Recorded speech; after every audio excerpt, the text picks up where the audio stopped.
Well, gentlemen, been recording for a little bit here, but let's get it rolling.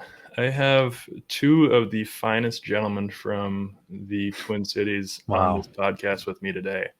And look at that head shake. It should be going the other way, Tyler. It should be going up and down instead of left to right. What I should do is have you guys in the 10,000 Lakes project with it, which is something that Trent Medill and I are working on. We could talk about that later. But I know we're recording this now. So last week, when you're hearing this, I recorded a session with Tyler and Jordan on their podcast, Swipe Up. And now we are doing a session with the two of them on my podcast, Finding Your Niche. So Jordan, Tyler, very happy to have you on here today. I do a lot of work with these guys through the American Association, and I'm hoping to do much more work with them in the future on a bunch of different projects because I just adore these two guys and they do a lot of great creative work. So Jordan, I will start with you, alphabetical order, because that's the best way to do it. Do you want to introduce yourself? And then we can jump over to Tyler and start up the conversation. I'd love to. Thanks for having us, first of all. Basically, I'm a finance major turned freelance creative. So I do mostly video work. I dabble in photography and graphic design. Basically, I do graphic design for the American Association with you guys, but spend most of my time in video work. So been doing it for about a year and a half. I'm absolutely loving it and haven't looked back since. When did you graduate from St. Thomas? It was the winter of 2018. Okay. So I had a fifth year for football to use up. Oh, okay. Okay. So how did you end up figuring out you wanted to be a recovering finance major and end up in this freelance lifestyle? Well, right out of school, I did all the financial advising tests. I went and got my Series 66, Series 7, SIE, did all that gruesome studying. But, I was in finance as a fully registered financial advisor for 3 months. And if you don't know about the financial advising industry, it's, you have to be all in or it's not going to work out. Mm-hmm. It's a lot of hours for little pay right away, but then, down the road, you're going to be rewarded for it. I was not all in at all. I went to work every day and just kind of stared at my screen, finding other things to do. Wouldn't show up to work until like 11 a.m. But, quickly found out that it was not for me. And, I've always liked, video work, the creative side of things. I've always seen myself as kind of artistic, but I haven't showed it type of thing. I was too scared, of what people would think. And I was scared I wouldn't make money. And I just kind of said, if I'm going to do something for the rest of my life and get paid to do it, it has to be something that I love to do. Then I like being creative. And so I said, screw it. I'm going to dive headfirst into video and see where it goes. And yeah, that's where I'm at now. Good for you. And that's, I can't believe it's the first time I've heard that story, but I'm glad that you ended up ditching the finance path because it seemed like it wasn't right for you. And yeah, ended up finding your way into video work because now I'm able to work with you. And that's right. Tell you the last few months. Tyler. Yeah. Over to you now. Not as cool of stories, Jordan. But maybe that's just because I have my shit together, Jordan. It didn't take me until right. No, that's 22 to I definitely do not have my shit together. Jake, you made a funny comment earlier where you thought you came to school, thought you were going to be a doctor. I was the exact same way. I actually got accepted into Minnesota in CBS and then realized after my first chemistry class that that was not for me. Are we the same person? Yeah, we might be the same person. You're just me with better hair. And so I transferred to Carlson. Life. That's something. Declan Brown would be proud of you. Yep. And so graduated recently from Carlson with a major in entrepreneurial management and minors in marketing and Spanish, but that's such a throw in, it doesn't even matter. And I have since like the beginning of this year, January 4th, been a full-time freelancer. So, for me, it was not as turbulent. I make fun of Jordan, but I definitely do not have my shit together. I think for a while, I thought I was going to sort of do the normal 9-to-5 marketing route. I had a handful of internships that kind of showed me I didn't want to do that. And then this last summer, with Corona happening and everything, I had an internship get canceled. And so I sort of had to start freelancing as early as this summer. But that luckily made me realize that it was something I enjoyed doing and something I was good at, or at the very least could like make a living doing. And so, since the beginning of this year, 2021, I've been doing that full time.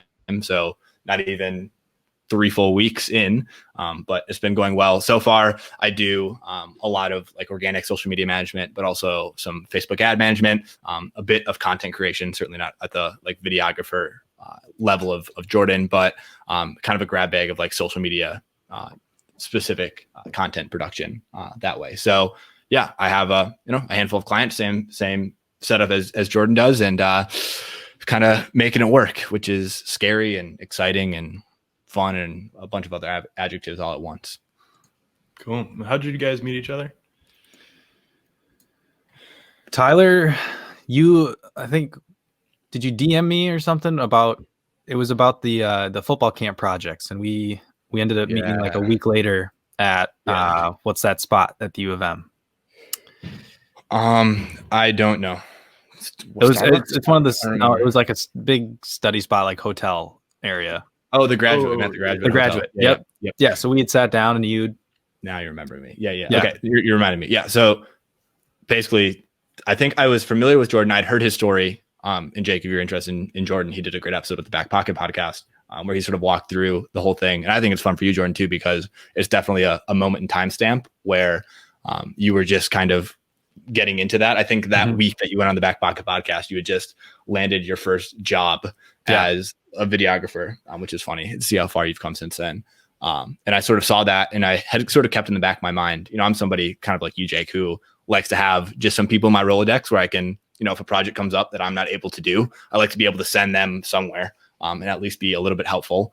And so Jordan was always somebody that I was following at a distance for a while as somebody who did videography work. And it was fun because we were sort of in the same like exploratory parts of our careers, even though he's a couple years older than me. And then you're right, Jordan, there's a project we were supposed to do this summer. Unfortunately, Corona canceled it, which was just a football camp that I had worked on some social media management stuff for in the past. And this year I wanted to step up my game a little bit and propose to the director of this camp that I bring out somebody like Jordan to get some like proper content for social media, video, photo stuff of the camp. And then it was something that I think we still think we could apply to other camps and kind of, make that a part of each of our businesses.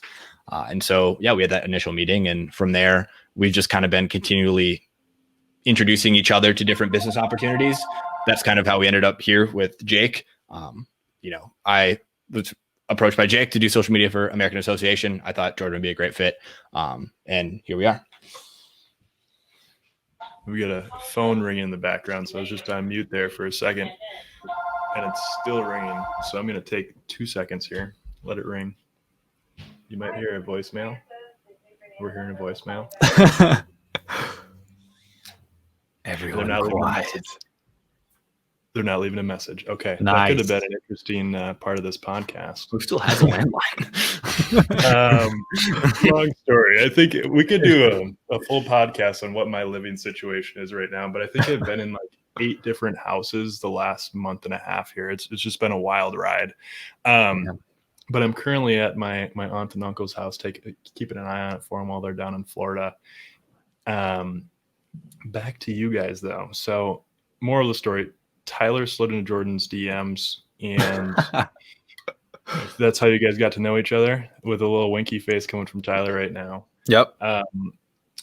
Outside of what you're doing with your freelance work and videography and social media, I know me personally, I always have like a million ideas that are running through my head. It's just not enough time to do all of them. Is there anything outside of the work that you're currently doing that you're interested in getting more involved with? Yeah, I can start. So we've talked about it a lot on our podcast, Ty, but I am one of the biggest Star Wars nerds. And I've wanted to do, one of my goals for this year is to, make a certain amount of money with Star Wars. So for me, I started basically a meme page on Instagram, and I'm growing it right now, all, geared towards Star Wars stuff.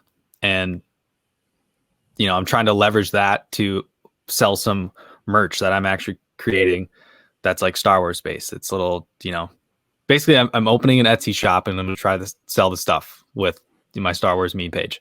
But that for me is something where I have this passion inside, whatever you want to call it, for just Star Wars. I've loved it ever since I was a little kid. And that's something for me where I'm able to, it's still like working creatively, but it's so different than what I'm doing with like typical video work, corporate work, whatever it is. So for me, that's my little escape. And it's something that I want to dive into more this year and hopefully start to make money from it, because I think it'd be a fun little side hustle. That's just one, but it's kind of a unique example, I think. What's the name of the meme page? Star Wars Hyperspace. Should be all one word. Oh yeah, I'm looking up right now. Yep. Big follow. Yep. All right. Cool. Nice, Jordan. That's the grassroots way to get followers these days. You just That's right. Ask them on their podcast. Yep. Tyler, what about you? I'll stick in the same vein as what Jordan just said. So a little backstory. I basically got interested in doing social media, or realized, Jake, you made this comment last week on our podcast with you, that you're like, oh shoot, people actually pay me for this thing. In high school, I was asked to be like, this kid that also went to high school with me was running this football theme page on Twitter that just reposted like general football content. And at the time he had like 10,000 followers, and he's like, hey, do you want to help me run this account? I'm like, yeah, that seems like a lot of fun. 10,000 followers, a ton of followers. And so I helped him along with a couple other kids at our high school. And we ran this football theme page account on Twitter. We grew it all the way to like 150,000 followers. And we worked with sponsors, people that made like football helmets and football apparel and like a whole bunch of different, like really cool opportunities. And maybe made a couple $100 a month at most. But it was sort of my first realization, like, oh crap, like this is something that's real and something that, you can make money from. And that sort of like logically forayed me into doing freelance work, like all the way back as early as high school. But I've always sort of had this passion and interest. I would say passion is probably a strong word, but like this interest in these theme pages and this whole like sort of underground community on Instagram. When you see these meme pages on Instagram, or you see these sort of content curation pages on Instagram, I mean, these are like people that are running them. And there's a lot of strategy and a lot of thought. And I think there's just a lot of like information about social media that can be gleaned from doing these sorts of things. And so I've, since high school, I've always been involved in running at least one of these sort of general theme pages, which I think people always find funny when I tell them, if I ever do tell them, because it's something I keep pretty close to the chest. But I often revolve them around just sports, football primarily, just because I'm a big fan, and it's easier to do that sort of stuff, as Jordan can attest, when you're a genuine fan of the subject matter. And so it's just always something I've been doing. And I know I share a lot like on LinkedIn about just different experiences that I have on those theme pages, because I really do think that the value for me now, and like even now I don't make more than a couple $100 a month, although I have recently started blowing up on YouTube, and I've made like over $1,000 this month just on YouTube. Jeez. Which is insane. No, it's insane. I can show you guys my page afterwards, but it's like crazy. And I have like 6,000 subscribers, but growing a couple thousand every single week. But like Jordan's laughing because it's like lucky me just stumbling into this stuff again. Right. I wouldn't call it stumbling. Yeah, but, I mean, you do put a lot of work into it. I think you're very intentional about what you're doing too. Yeah, and I think that's like the fun part of those pages, is that I can be really unintentional at times and just kind of be like learning and just testing new things and testing new strategies. But at the same time, there is some intention and some like direction that I'm moving with them. And so that's sort of something that I always have going on in the back. And it's not something I consider to be a part of like my core day-to-day activities, but it is something that I always have going on in the background. And like Jordan said, it's a way to be creative in a different way. And I think that's really, really important because it kind of keeps me sharp and it keeps me excited, and it's just fun to do. And I think having fun is important like that. Cool. Yeah. I was going down one path, but I just want to stop right here and kind of divert our conversation. I know from a lot of people that I talk with, like being involved in your own business or being a freelancer can be idealized, and people often think it's like, this is like the best job you could possibly have, doing your own thing. would love to hear what your guys' thoughts are on some of the most difficult aspects of what the three of us are doing right now. I'll start with money. One of the big things with this career path is you have to not even have multiple, but you have to have, consistent streams of income for you to be able to basically keep going. So for us, Tyler, which we've talked about a lot, is, whether it's finding passive areas of income to kind of help fuel your freelancing career, or that's, in my case, it's finding retainer clients who I know each month are going to, basically put a check into my bank account. Yeah, I was going to ask you about that. Right. And for me, in my mind, it's like, if I know I can pay my rent this month and pay the basic bills, like, then I'm good. Like, I can, work as hard as I want. I can focus on, if I need to take a couple hours out of my week and create for myself instead of for a client, like, I can do that. But that's always in the back of my mind, is that little stressor about money. And I think, people who are diving into this, they need to know that some days you're going to have to work a lot harder just to get one more client. And some days you're going to have 5 clients roll in that all want to work with you, and you're going to have to turn some down just because you don't have time. But I would say for me, the biggest and first one that I'll mention is money. Tyler, I'll direct it to you now. Yeah, I'll go completely different, because I think there's a lot to be said about money. And like Jordan and I, we had a conversation about then when you lose a client, like, how do you find another client that fits in well to that framework that the other client has already set up, which is like making the same amount of money for the same amount of time or effort put in. Like, it's just fitting puzzle pieces together, which is difficult. And you hope you don't have to lose clients like that, but it happens. But I would say, going on a completely different aside, is like knowing, and this is more of just like a working for yourself or by yourself thing. But like knowing when, being okay not being busy. I think seems like we're all kind of people, Jordan and I both working at home, like my bed is right behind me. So it's not hard for me to get work done at any time of the day. But I think it is important for me to remember, and I've been learning this even just in the last 2 weeks, which is like, just stop sometimes and stop working and take advantage of those benefits. I know, Jake, you mentioned last week about flying out to Colorado for a weekend. Like, take advantage of those benefits of being able to work from home. And it's not a bad thing if you do that. You're not shorting yourself or shorting anybody else, of course, barring that the work still gets done in a timely manner. But it's not like you have to clear your checklist every single day for the entire week and on a Monday. I think it's important to remember that taking those breaks are probably going to serve you better in the long run than working until the wee hours of the night, just to get up and do it again in the next morning. So that's been something, like that whole pacing yourself idea has been important for me, especially just in these last couple of weeks. Yeah. And by the way, I do know of some people that have set it up so they literally only have to work 1 or 2 days out of the week. They'll do all of their client meetings on like a Wednesday and do all their administrative tasks on Mondays or Fridays, and that's it. So maybe they're much wiser than we are, but I guess that's one way they could go about it too. I think from my perspective, the most difficult thing is time. And with a lot of the work that we do, there's a lot of time sensitivity on it, and you have to hit deadlines pretty much every week, if not every single day.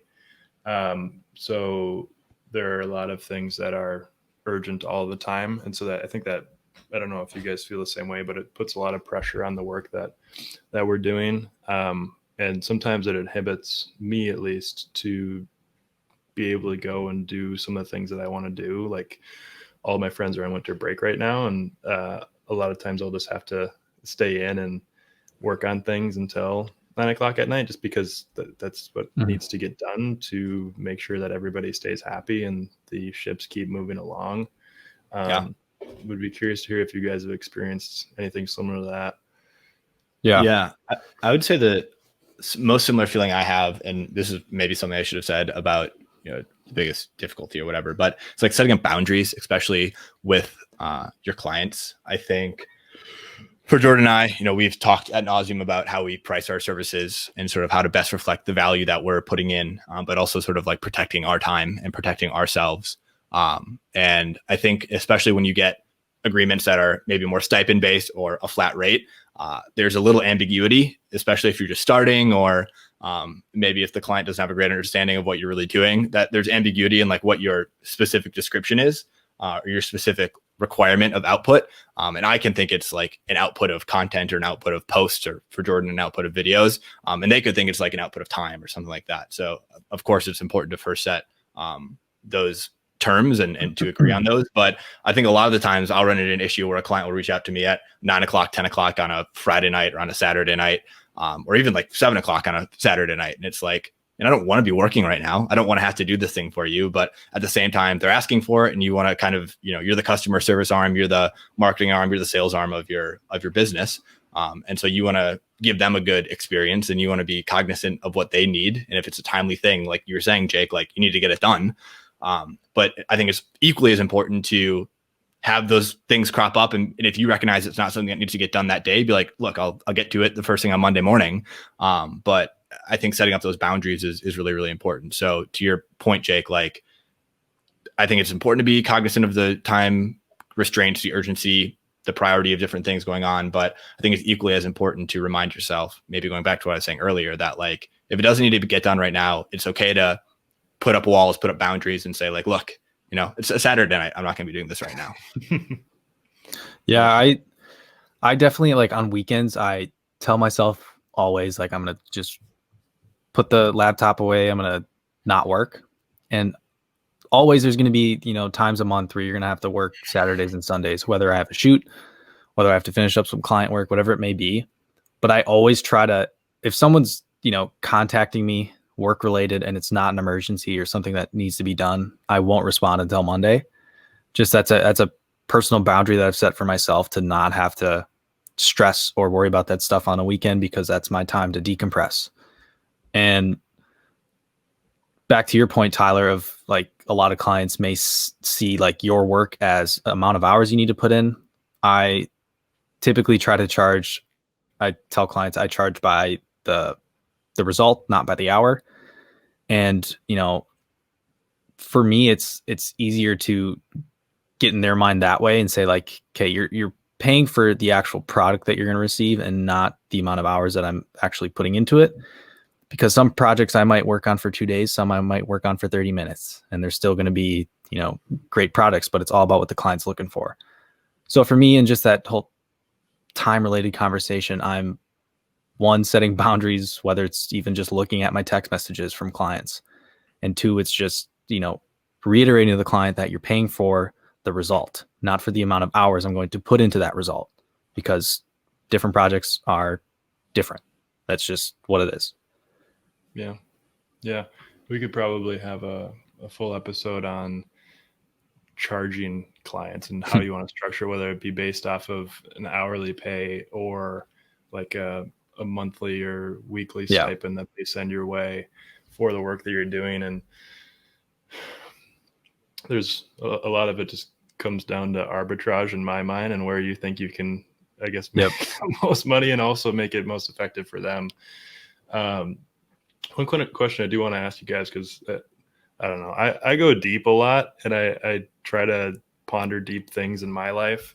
I'm curious to know whether or not you guys have ever questioned what you're doing right now and wondered if maybe you're supposed to be doing something different with your time. Yeah, I mean, I think my situation is a little different, just because I dove into something that definitely wasn't for me right out of school. And I did ponder those questions every single day. And I would constantly think to myself, can I actually see myself doing this in 15 years? Or am I going to be such a wreck by that point that it's just not going to work? Now I'm to a point where I don't necessarily have that conversation in my head, but it's more the fact that it's like, I know I want to be doing, or I know I should be doing something creatively. I know that's, what I want to do. It's what makes me the most happy.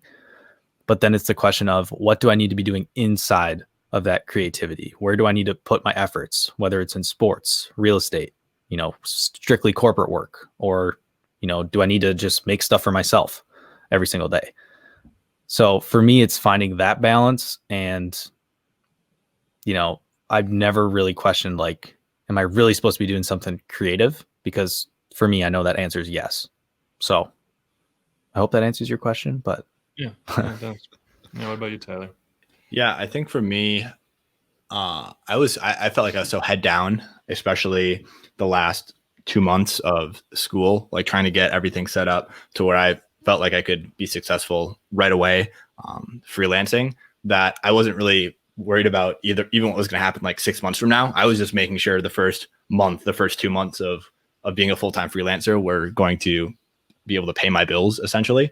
And I think now as I've kind of settled into what my day-to-day looks like and am confident that money is going to be coming in every single month, that I can kind of put my head up and see how I can grow and evolve. And sort of to Jordan's point about like seeing if I can see myself doing this 15 years from now, like I know that I'm not going to be working with the same clients or with the same people 15 years from now, which I think is an exciting part to me. But I think more to our conversation last week, I have to think about how I can start doing more of the things that I like to do and less of the things that I don't like to do.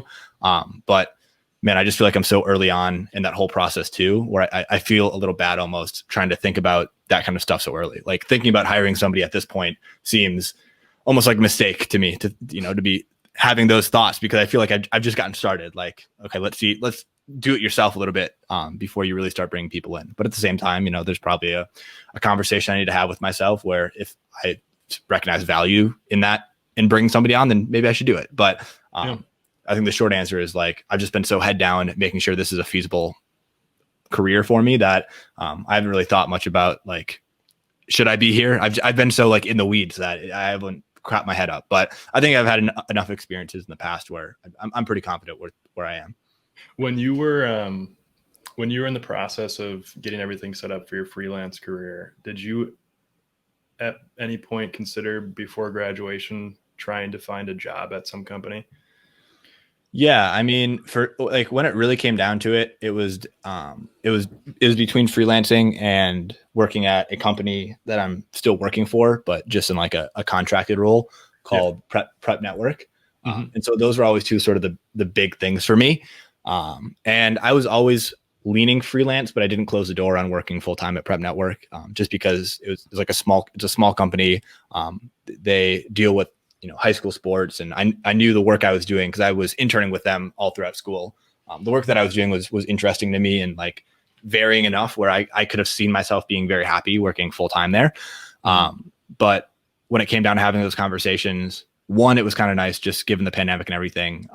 The decision was made like a little bit for me where they weren't ready to offer me a full-time job right away in December, which ended up being great because I wasn't looking for a full-time job in December. And so it was just a matter of not closing that door. But at the same time, I sort of realized that I can still get the fulfillment of working with that organization, and also have the opportunity to work with a bunch of other companies and clients that I can stay engaged with in like a different kind of work, if that makes sense. Yeah. Cool. Well, I know we're pretty close on time here, so I do want to wrap it up.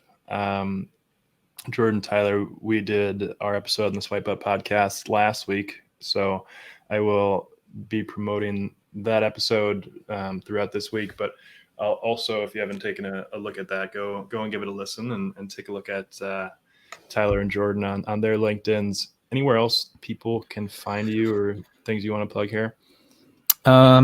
Sure. Instagram at Jordan Lundell. I'm linked to my business page on there too. I share a lot of work there, but I would say I'm most active on Instagram. So that's where I direct people. Okay. I just send people to my LinkedIn, Tyler and Webb. You know where to find me, everybody.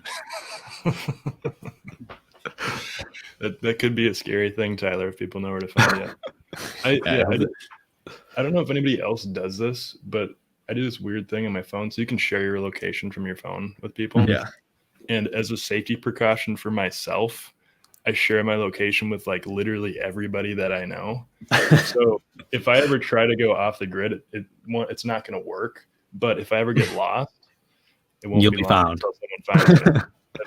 That's right. So I'm hedging. Unless you're not by your phone. Yeah. Well, that would be unfortunate. Maybe I need to get a tracker connected to my phone for myself. Yep. Anyways, we'll end it at that. Thanks again, guys, for doing this. It's Absolutely. been an absolute riot today. So hopefully we can do this again at some point in the future. For sure. Yeah, Thanks, Jake. It was awesome.